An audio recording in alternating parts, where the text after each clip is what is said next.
Hi, everybody. This is Doug Fisher. I'm talking to you all from San Diego, California. Thank you for joining me on this webinar today. There's some chat and questioning that you are welcome to engage with me as I talk, during my talk, after my talk.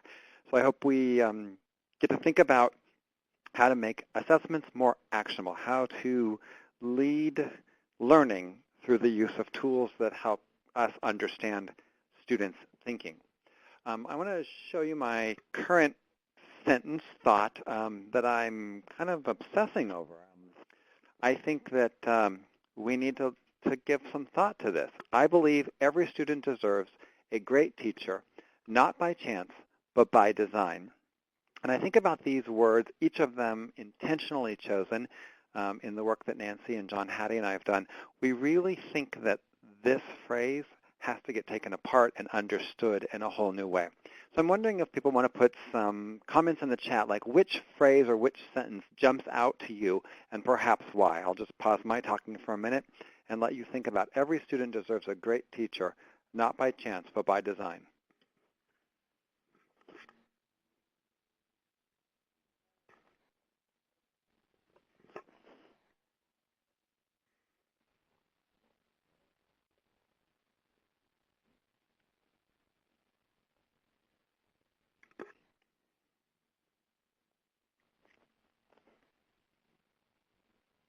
It might take a second or two to publish those chat comments. And as I think about this, the obvious one is every student.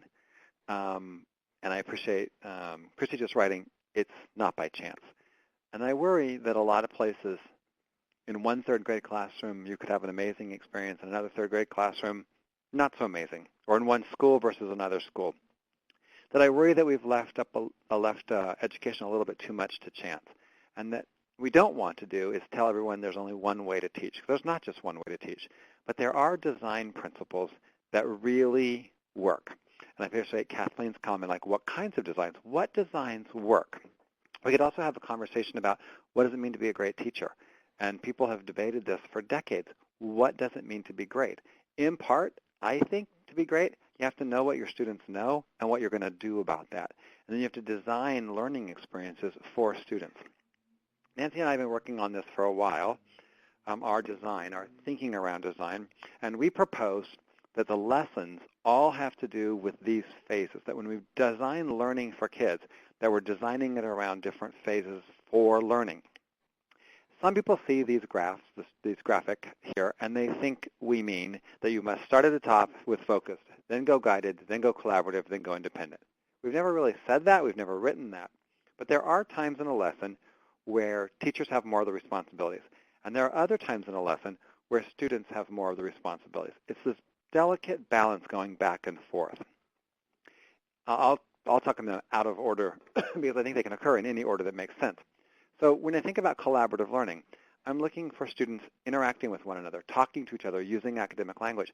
There are great assessment opportunities when students are engaged in collaborative learning.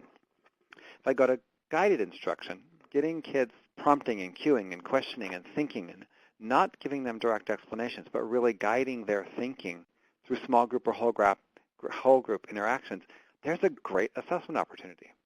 If I think about focused instruction, the purpose for learning, the teacher modeling, the direct explanations, the worked examples, again, a great opportunity for assessment.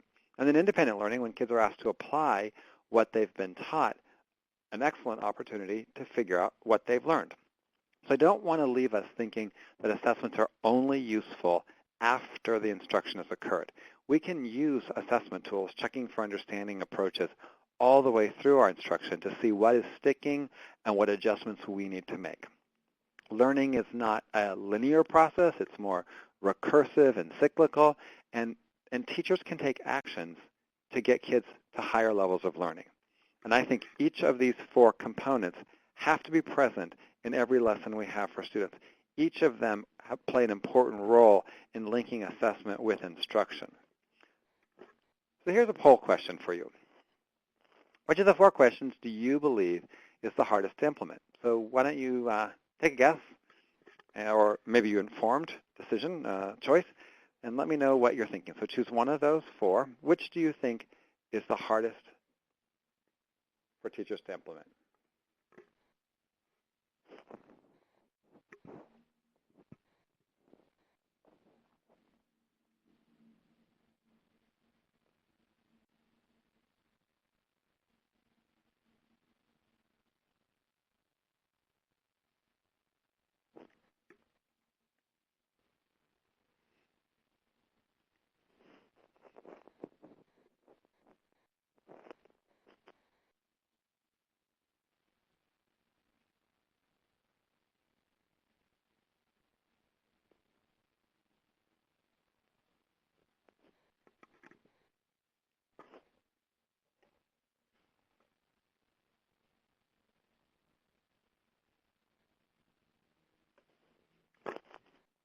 And the results are somewhat of a mix, with collaborative learning being the choice that is probably the hardest to implement.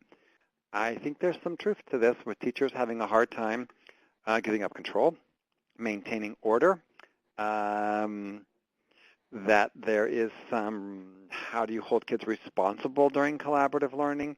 But I think each of these has some difficulty in their implementation. Guided instruction is hard for people. To not use direct explanation, to use prompting and cueing and questioning. Sometimes teachers don't really know what they want kids to learn, so focused instruction is hard. Independent learning is hard.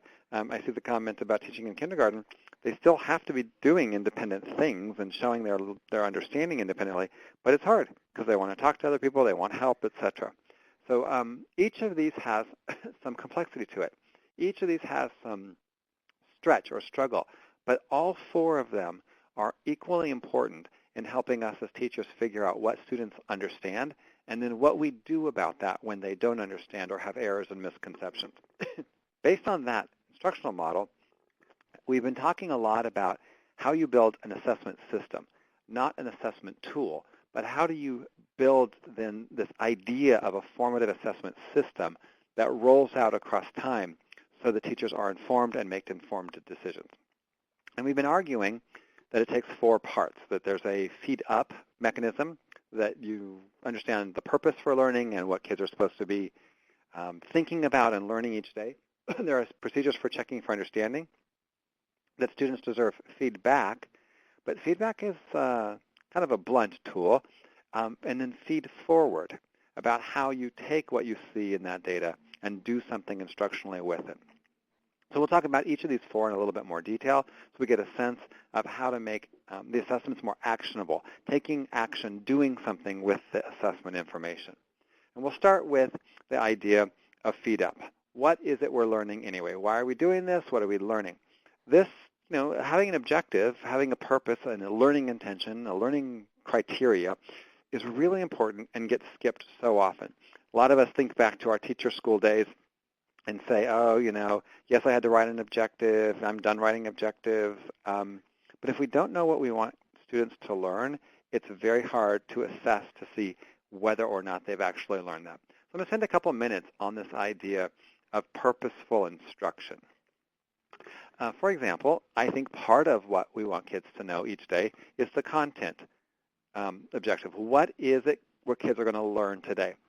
If you are a leader, so you are a coach or an administrator or a central office person, I think you really have to think about, when you walk in another person's classroom, what you say to kids. And I hear a lot of administrators say to students, what are you doing? And I think that's the wrong question. When students are asked, what are you doing, over and over again, teachers make sure they can answer those questions. I would hope that administrators ask, what are you learning today, not what are you doing today. I think that changes the conversation. What am I learning today? Each and every day is an opportunity to learn something. I believe we have a daily learning target because then we can collect information data from students daily to determine who's learned it. Part of what I want kids to learn is that content objective. I do see a question of, is the PowerPoint going to be available later? You are welcome to have the PowerPoint. I can either give you an email address or a website, and we can get the PowerPoint to you. You are welcome to use it. Another part of the learning intention is the language. I believe that we should always have content and language targets. They can be one sentence, they can be two sentences. And the point I want to try to make is that when you are clear on the language learning side of this, you have a better sense of how you're going to assess students.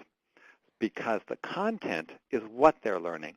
The language tells you how they'll show you if they've learned it. What is the speaking, reading, writing, listening, or viewing that students will do to show you that they've learned that content? So take apart the language objective, or the language purpose, or the language learning intention, the language goal. People have talked about these in all different words. Think about that in a little bit more detail. Nancy and I collected 500-some examples from teachers across San Diego County of their content and language learning intentions. 506, I think we got overall. And we read them, and we started making piles. What kinds of things are we seeing?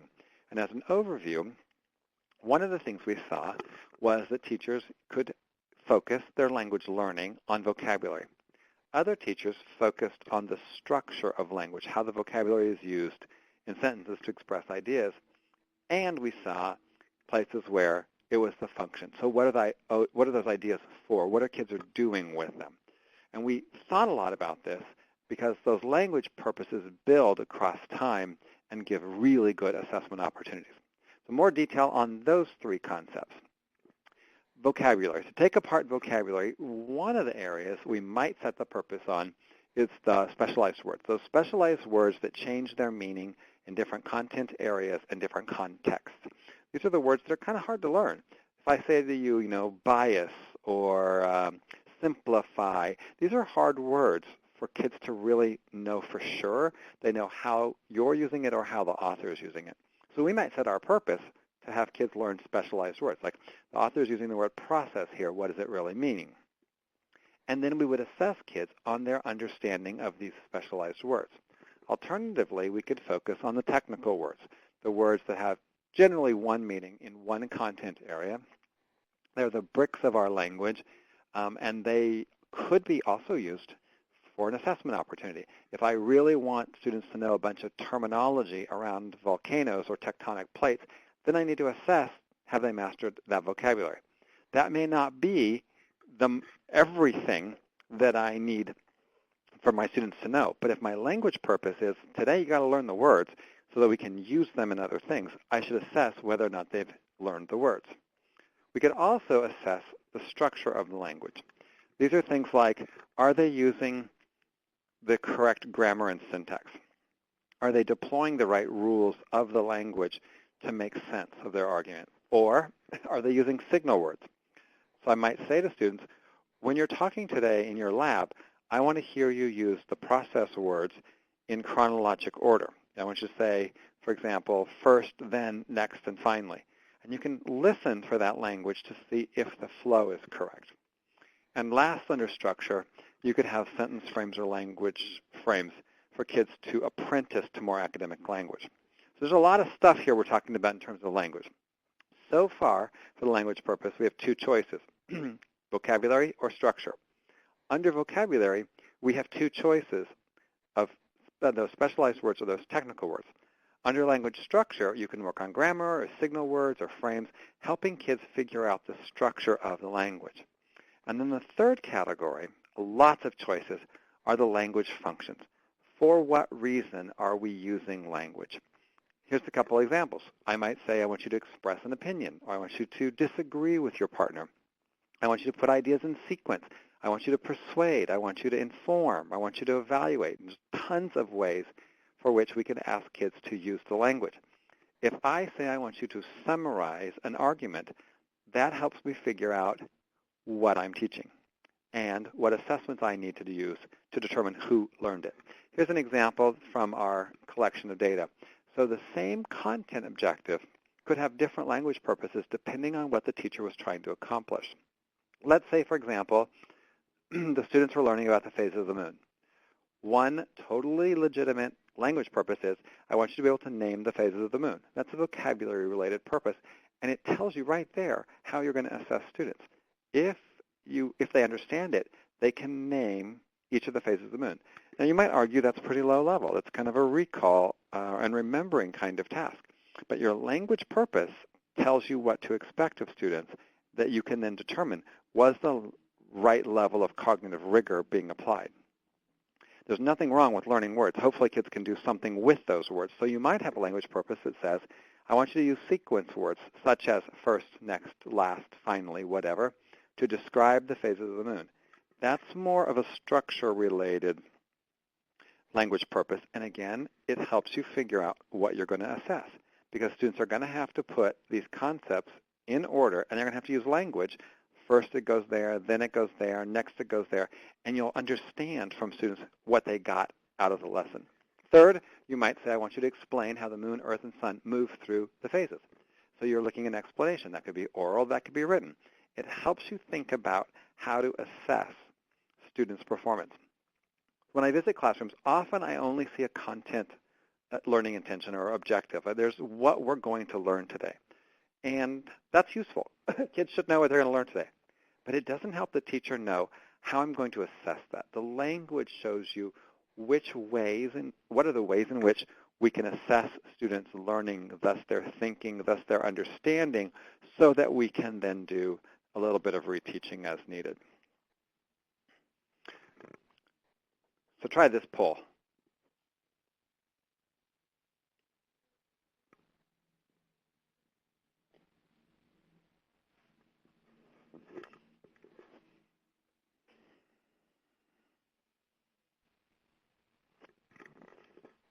Are you clicking away? Oh, there we go.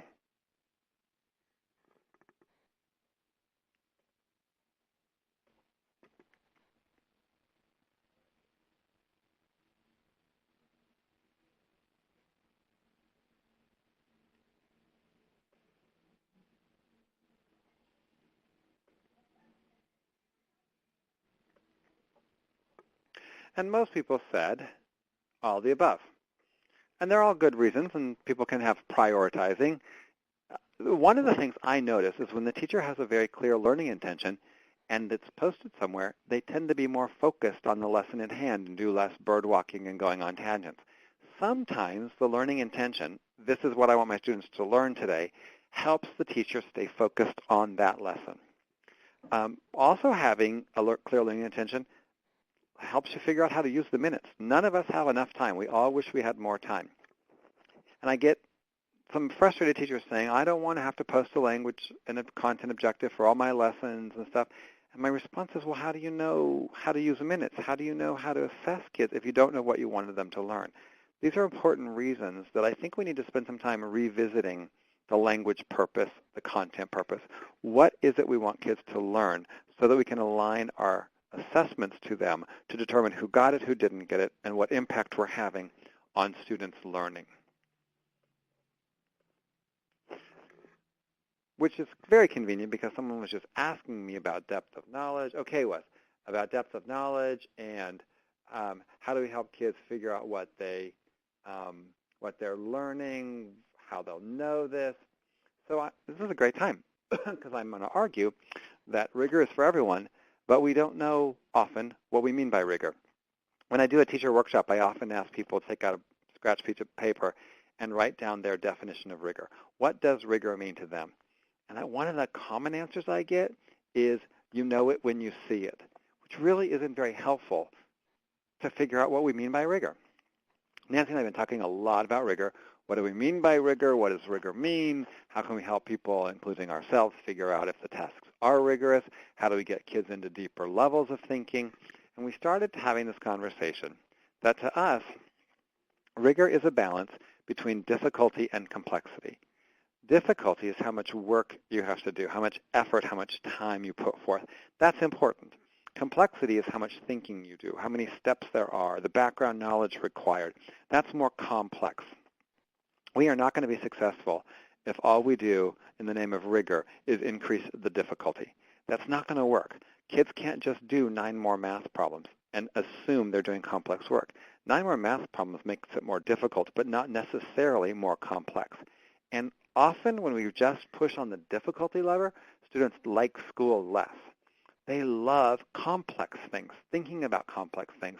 In student surveys, they all say they want rigorous, complex, exciting, interesting curriculum. They expect to work hard and think hard. And we have to balance that. Here are a couple sample released items from some state tests that I just want to make a point with. So if you look at this first one about the word gauge, this item I don't believe has much complexity, but it certainly has a lot of difficulty. So if I look at giving this assessment item to Susan's students, and she's a kindergarten teacher, it's going to be really difficult for them, but it didn't get any more complex. If I gave this question to a group of students who were very proficient in English and who were older, this item would not be very difficult. This item, for me, scales on the difficulty, but not on the complexity. Here's another item for you to take a look at.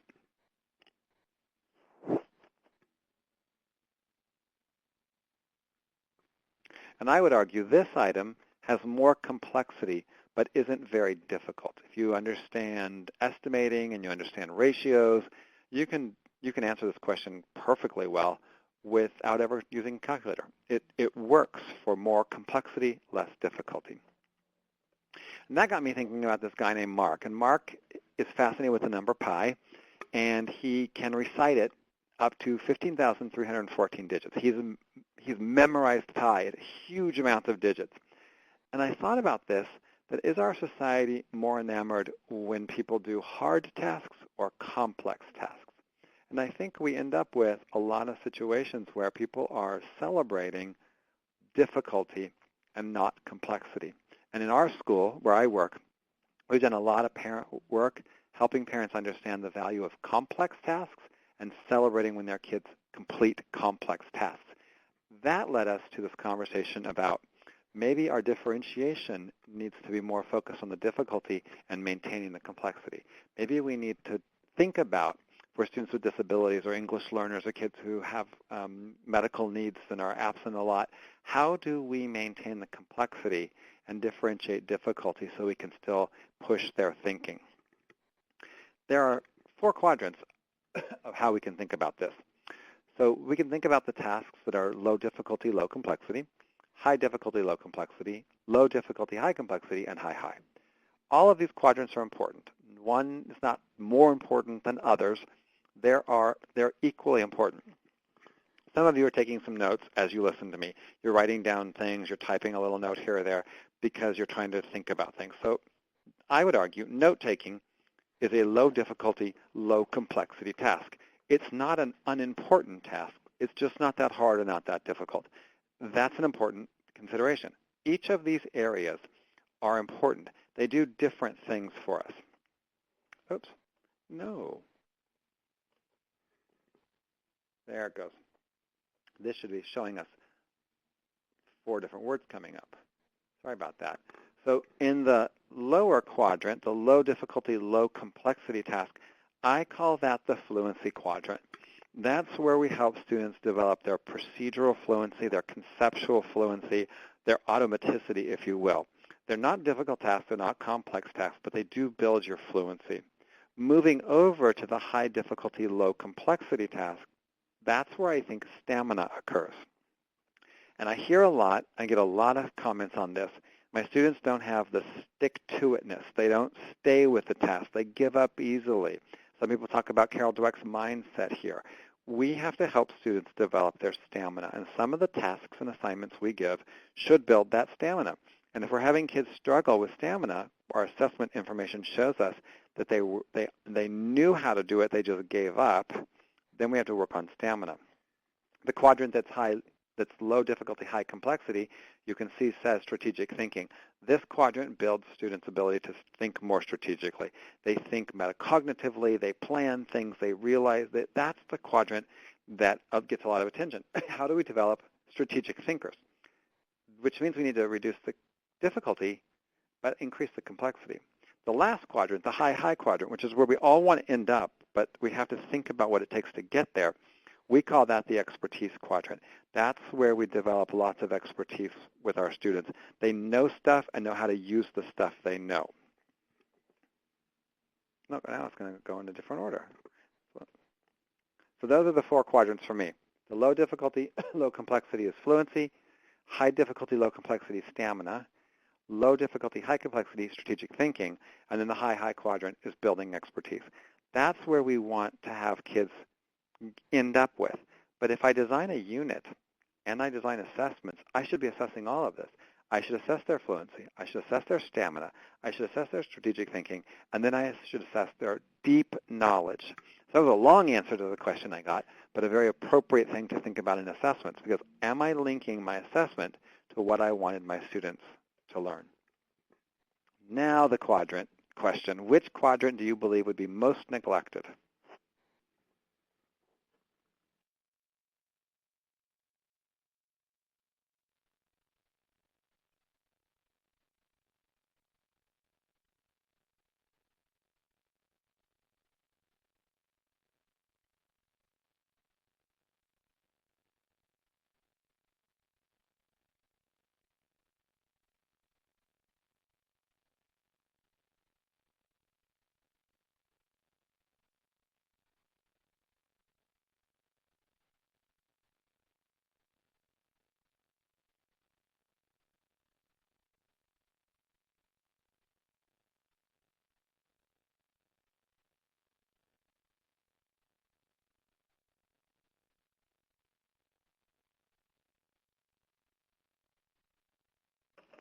And thank you all for doing that, because I really don't know. I really worked on this and asked people, where is it hard?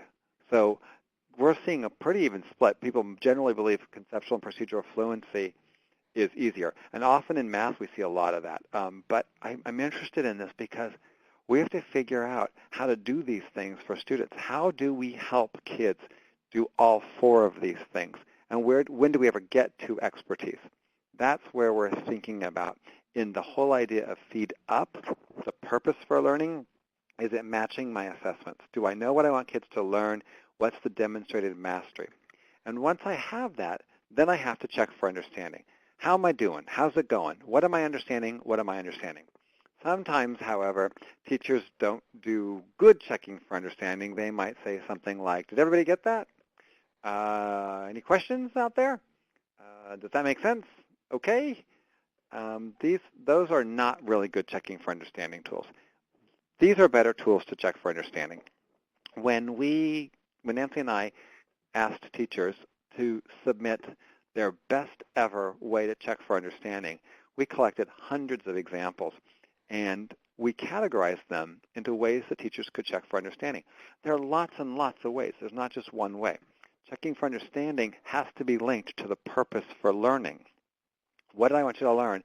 And that language purpose helps me figure out what tools I can use. And we can use verbal language. We can use nonverbal language. We can use written language. We can ask kids questions. Questioning is probably the most common type of checking for understanding that we will see in the classroom. We can also use projects and performances and tests. We can use tests formatively or summatively. We can use verbal responses summatively or formatively. I think we get in this either or with assessments, and there really isn't anything that says you must do this one formatively or this one summatively. It's how you use that assessment, that checking for understanding. For example, retellings. Retellings are a great way to check for understanding. You can have kids retell it to you. They could do it on video. They could write it. It might be called a summary. There's all kinds of ways to get kids to retell information so that you can listen to think about, are they understanding it and what are they understanding? For example, we do a lot of work with getting kids to retell their solving procedures for mathematics. When we talk to them and model for them, how do you identify what the problem's asking? Where's the information relevant or not relevant? How do you estimate an answer? What steps do you need to go through? What's the procedure? What problem solving will you engage in? Is it reasonable? So we talk a lot about this through teacher modeling. Here's what it looks like. Here's what it sounds like. And through examples and examples and examples, students start to learn that you retell your thinking in mathematics. So here's a sample problem.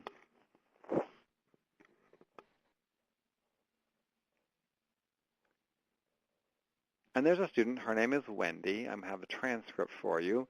Here, Wendy said this slowly over time. It wasn't like I'm going to read it fast, but she said it slowly. She said, so the problem's asking me how much I have to pay for the mic.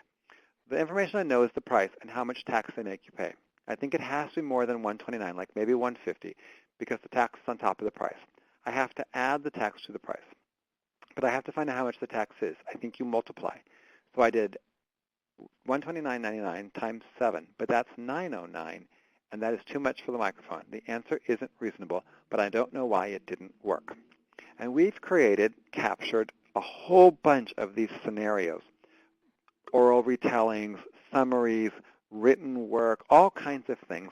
And we designed a learning experience for teachers in San Diego where we asked them, when you see something like this, whether it's a written product or a response to a question or a retelling, when you check for understanding, say to yourself, what does the student know, what does she not know, and what are you going to do next?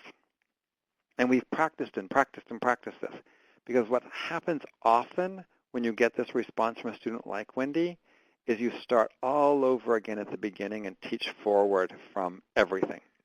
And this is a mistake. We're wasting a lot of time. So we have to help ourselves, all of us, get better at listening to the student and saying to ourselves, what does this student already know? What part does she not know? And what am I going to do about it? That helps us a lot in getting a habit of moving into a formative assessment system where we don't just start at the beginning and start all the way over with, here's how you determine if your answer is reasonable. Here's how you estimate. Here's the procedure you're going to use. Here's the thinking behind it. We have to get better at those 3 questions. We practice and practice and practice. Here's another way to check for understanding. We call it generative sentences. You give the students a word, the conditions around the word, and you have them write. And you can rapidly, easily check their understanding of vocabulary and their understanding of grammar. Science teachers can do this. Second grade teachers can do this. It's a really easy way to see if students understand the vocabulary and whether or not the grammar works. For example, I'd like you to put volcanoes in the 4th position. And this girl writes, the name for volcanoes in the Pacific is called the Ring of Fire. You can get a sense, and then she could go on with 3 more sentences, but you can get a sense she knows something about volcanoes. The grammar is not wonderful, but it's not awful. But she's got some knowledge there, and you can think about that as a teacher. In the same class, this boy writes the following, I don't like volcanoes. It tells you something about him. It tells you something about his knowledge. That helps us think about students' learning. It's super simple to do. Here's an example for you. The word cell in the 3rd position of a sentence more than 6 words long. You just think about that. There are so many possible sentences that you could write. I didn't limit you to biology. I didn't ask about plant cells or animal cells.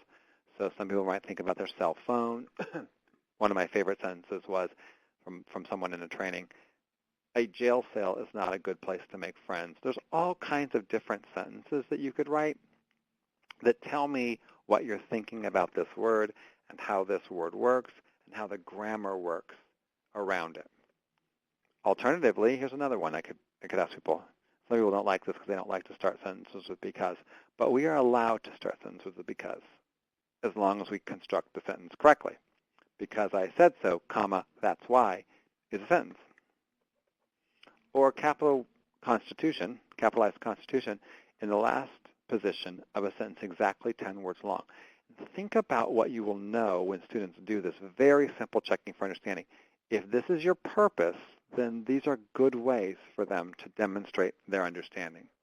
Once you have your assessment data, then you have to figure out how to give students feedback. Students want to know, how did I do and what did I get? They don't love extensive, long feedback that they have to then do on their own. Like if we write all over a 4th grader's writing and then they have to go sit and fix it, they're not really learning anything. They're being compliant and fixing what we told them to fix. To make feedback more useful, it has to be timely, specific, understandable, and actionable. I put the frog in here to remind me of this. There's a Carol Jago wrote some time ago about grading students' papers and making it understandable to them. And she tells a story of a kid who was using fragments. He was writing with fragments. And she abbreviated fragment, F-R-A-G, period, on several places in his paper. The kid really didn't know what this meant. He thought she wrote the word frog, and so he must have thought to himself, okay, if my English teacher thinks I should put the word frog in here, I'll do it. And he inserted frog every place that she wrote frag because he didn't know what the feedback was. He went through the motion. He was compliant, but he didn't really learn anything from it. And this is what I worry about with feedback, is that so often students don't understand the feedback. They don't know what we mean by it, that they try to accommodate the feedback that we're looking for, and then they didn't learn anything. Instead, it's taking action on this. It's where to next, what we might call feed forward. What do I do with the data once I get it collected? Now, if the data that are collected are not aligned to the purpose, it's kind of a waste of time because that's not what the students thought they were learning. It's not what you thought they were learning. So alignment becomes super important. What was the learning target? How did you check for understanding? And then what are you going to do about it to make sure learning really occurred? Feed forward requires that you analyze misconceptions, you analyze errors, and then you code for those errors, that you think about what patterns of errors you're seeing and how you're going to teach so students can master that content. Here's a sample error coding tool. This is from a group of U.S. history teachers. The students are working in groups. They're working on a group project, and the teacher is listening to their work, looking at their work, and writing down initials in various period boxes based on the patterns of errors the teachers are noticing. The left column, where all the potential errors are, comes from their experience of what they know students confuse as they learn about this period in history. And one of them is that the U.S. became involved in the World War II due to the concentration camps.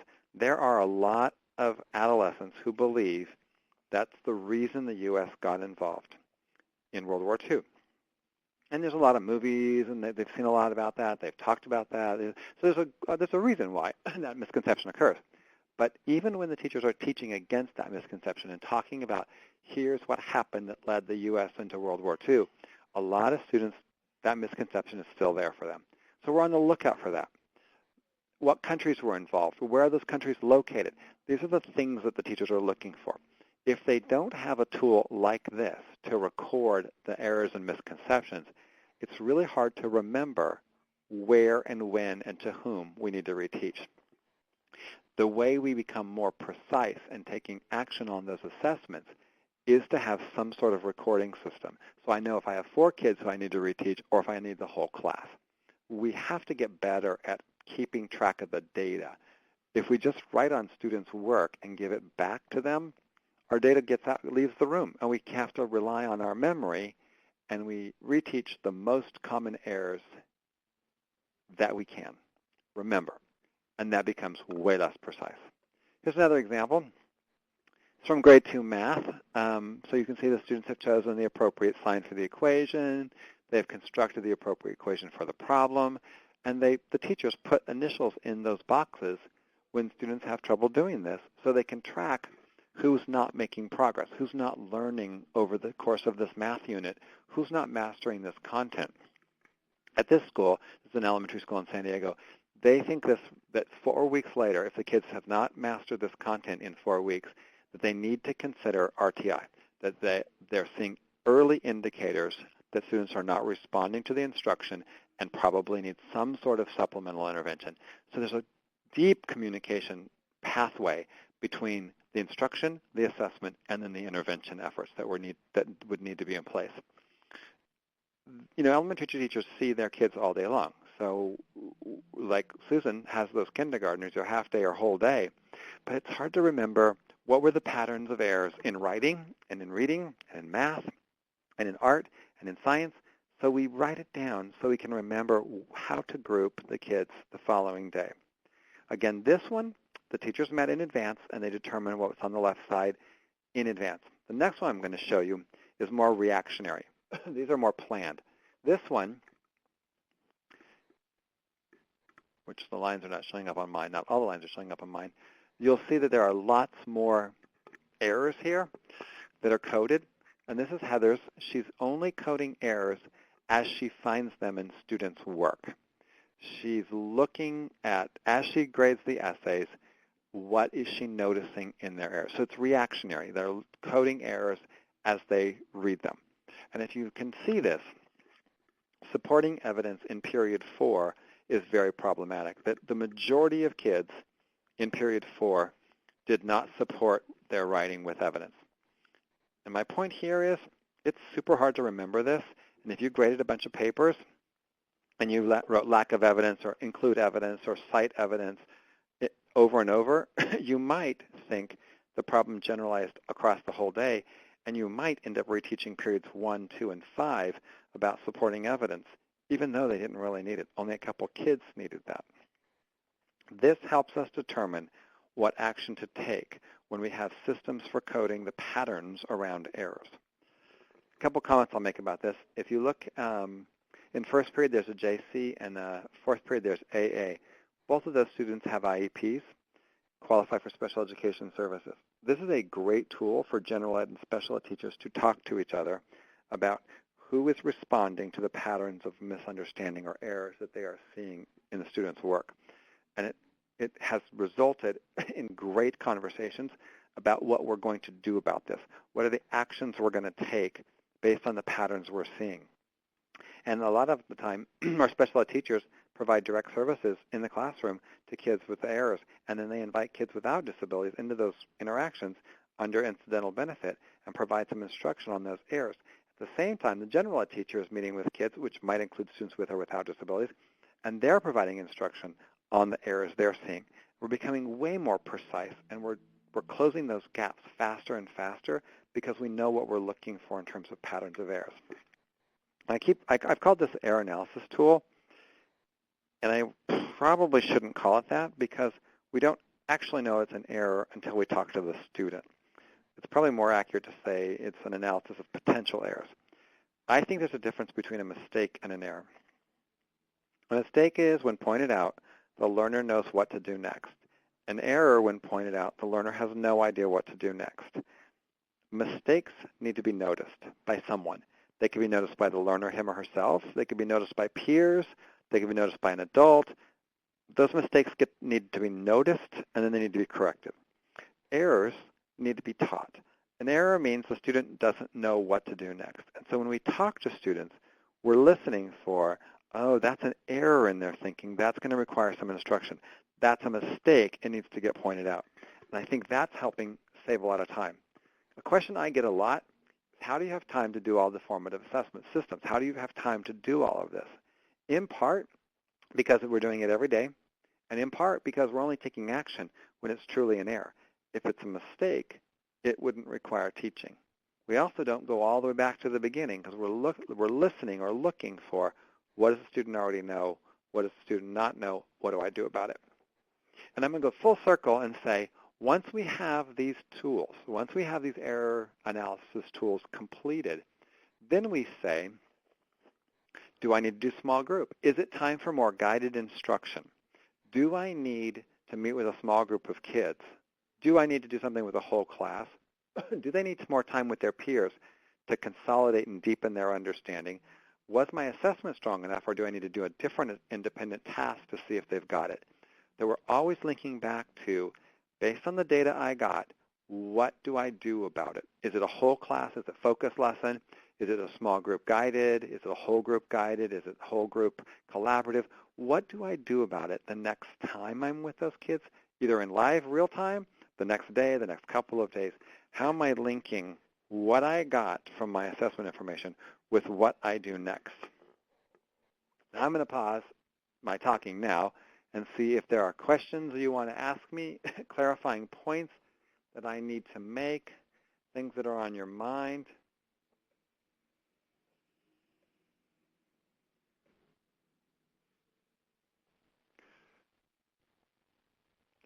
Now, I see a question about how to design the error analysis tools. And I love it when groups of teachers get together and identify in advance the errors or misconceptions they expect students to make. Because when we do them in advance, we start to teach against those potential errors, and then we're on the lookout for those errors. And then we always leave a few blank lines because students surprise us and they make errors we didn't anticipate. But the great conversations that people have about, when we're teaching this unit, what do we think could be the error pattern that we're going to see? It's really useful for people who haven't taught that content recently. That may be a new teacher, or maybe a teacher changing grade levels, or changing like from a U.S. history to a world history, or from third grade down to fourth grade, up to fourth grade down to first grade. It's really helpful to have those conversations about the common errors. So that's where I like to see them done. At our school, we just do them on paper. We just code them quickly, and we bring them to our collaborative planning groups so that we can talk about the patterns we're seeing with students.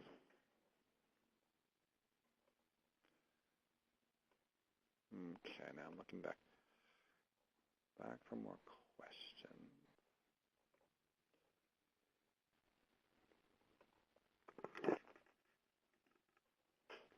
Mm-hmm.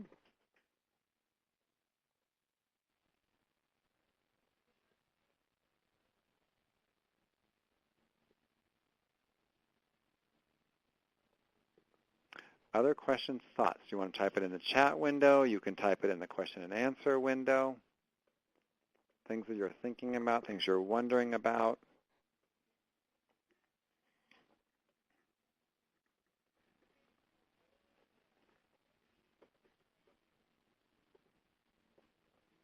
I am typing my address in the chat window now, so if any of you want to email me a follow-up, PowerPoint, whatever, you are welcome to do that.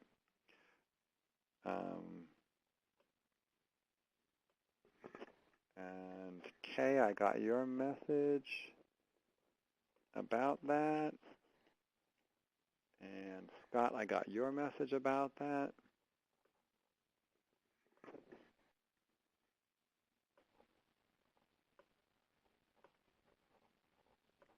And Mary Jo, yes, if you send me an email, I can hit reply really quickly, and you are welcome to use this PowerPoint.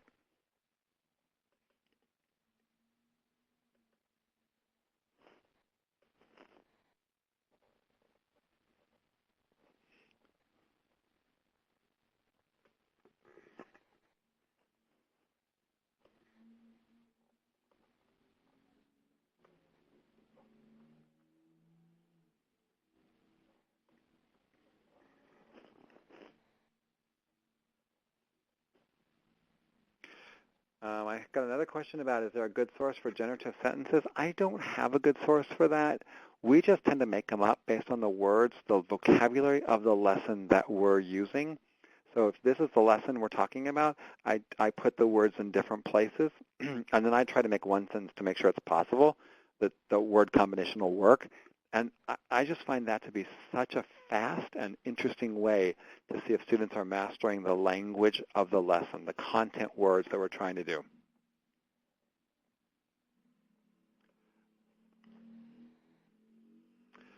I don't, I'm going to have to ask my colleagues on here, is this, was this recorded and will people get this?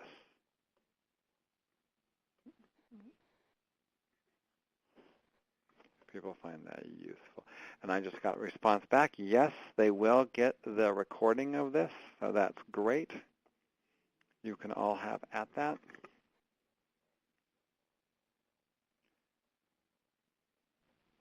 I'm not seeing any more questions. I will follow up with you all on the email if you want the PowerPoint. I appreciate your time, I appreciate your attention, and I look forward to hearing from you.